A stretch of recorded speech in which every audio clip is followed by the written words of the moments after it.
The Bible tells us that without faith it is impossible to please God. That's a passage from the letter to the Hebrews in the New Testament.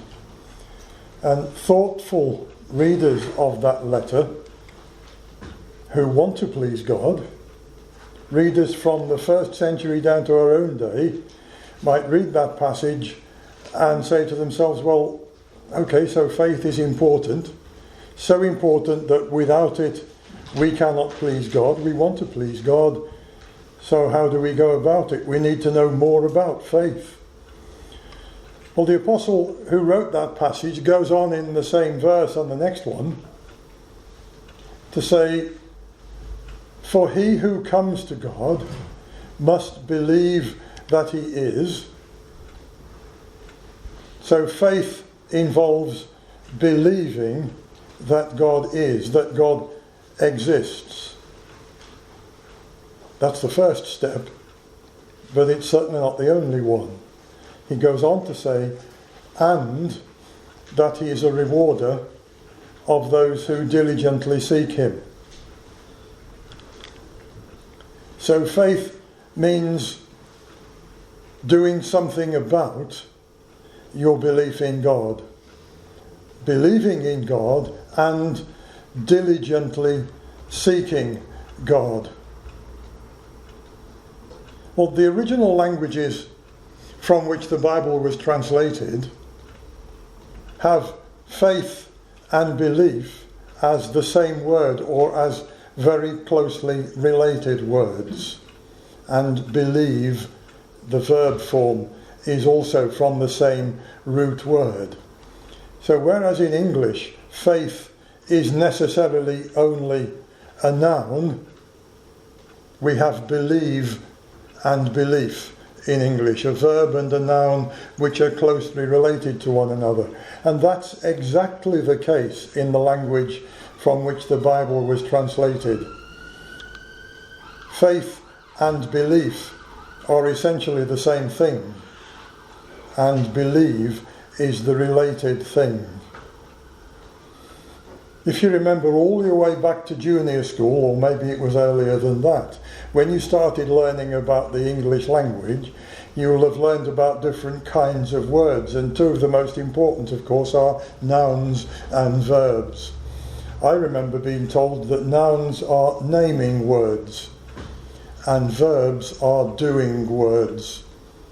And that really is important in our understanding what the Bible means by faith. Because faith is about doing.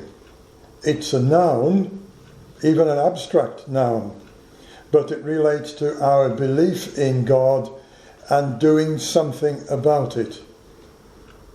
Another couple of Bible passages make that link between faith and belief and believing even more obvious. In Genesis, we read about Abraham, that he believed in the Lord, and then God accounted it to him for righteousness. And when the apostle refers back to that passage in writing his letter to the Romans, he says, for we say that faith was accounted to Abraham for righteousness. So, believing and having faith are the same thing. The Bible writers make that plain. And Abraham is chosen as a particularly good example of that. He was living a settled and comfortable and prosperous life in the most prosperous city on earth at the time that God called him to leave there, to leave his home and travel to another country that God would show him. Abraham didn't know where he was going or what it was going to be like. He would have known for certain the journey would be hard and difficult. And he had no reason to leave where he was living at the time, except that God had made him promises. Respond to this call, Abraham. Go to the country that I will show you, and these promises will be fulfilled for you. A huge distance. It was something like 1,500 miles, maybe more, that Abraham ended up travelling from his comfortable home. And he never lived a settled, comfortable life again. But he believed God, so he went. He was willing. Later, he demonstrated his willingness to sacrifice his only son when God asked him to. God didn't allow the sacrifice to go ahead. The fact that Abraham had demonstrated his faith not only to God, but also to himself. Abraham had proved to himself that he had an active faith in God. That was what God needed. So it was that God said Abraham had believed in him, and it was therefore counted as righteousness. Another of the New Testament writers puts it this way: faith without works is dead. You might have faith in the sense of an intellectual, an academic belief in something. You might claim to believe in God, but it means nothing unless it causes you to do something because of that belief. Faith without works is dead. Was not Abraham our father justified by works, by what he did when he offered Isaac his son on the altar? His willingness to offer his own son as a sacrifice, his only son, and the only way by which the promises God had made could be fulfilled. The fact that Abraham was prepared to do that was a practical, real-life demonstration of his faith in action. So James says, do you see that faith was working together with his works? And by works, faith was made perfect. Faith is not complete without the works that are motivated by it. And so he too refers to that Old Testament passage about Abraham, that he believed God and it was accounted to him for righteousness. But that's not all there is. Because there are plenty of people who do good things, who do good works, for good human reasons. And those things are excellent in themselves, but they don't save a person if they are not motivated by faith in God. It's true to say that faith without works is dead. It's also true to say that works without faith is dead. However good the works, unless they are motivated by faith in God, that's all they are, good works, not salvation. We started with that passage from Hebrews chapter 11. The rest of the chapter is all about what people did by their faith. Just a few examples there. There are plenty of others in the chapter as well as in the rest of the Bible. Things that people did because of their faith. Things that people did that demonstrated their faith. In some cases, those decisions that people made were life and death decisions in the short term.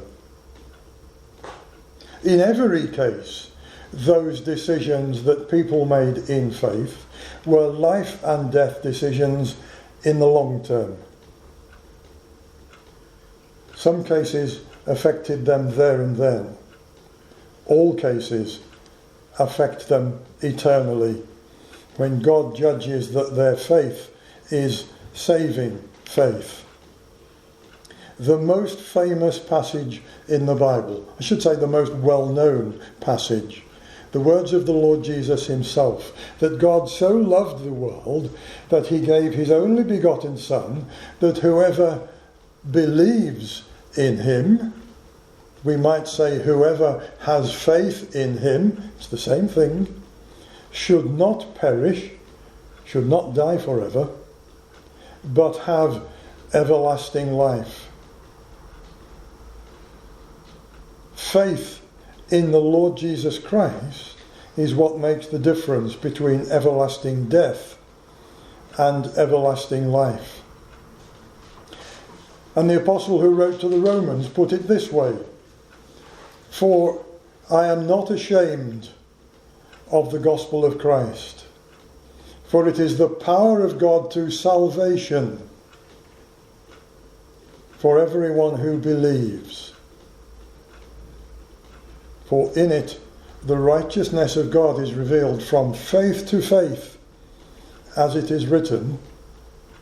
And the apostle quotes a passage from the prophet Habakkuk: "The just shall live by faith." We've seen the apostle James said that faith without works is dead.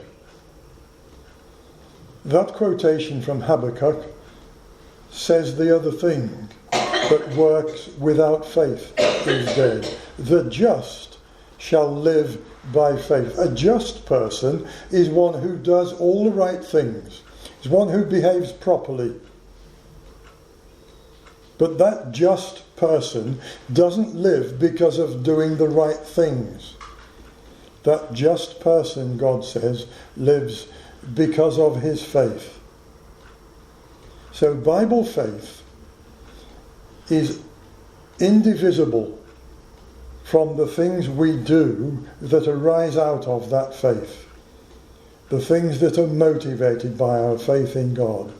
Bible faith is a living and active faith, and we are promised that it is salvation, the difference between everlasting death and everlasting life. The just shall live by faith.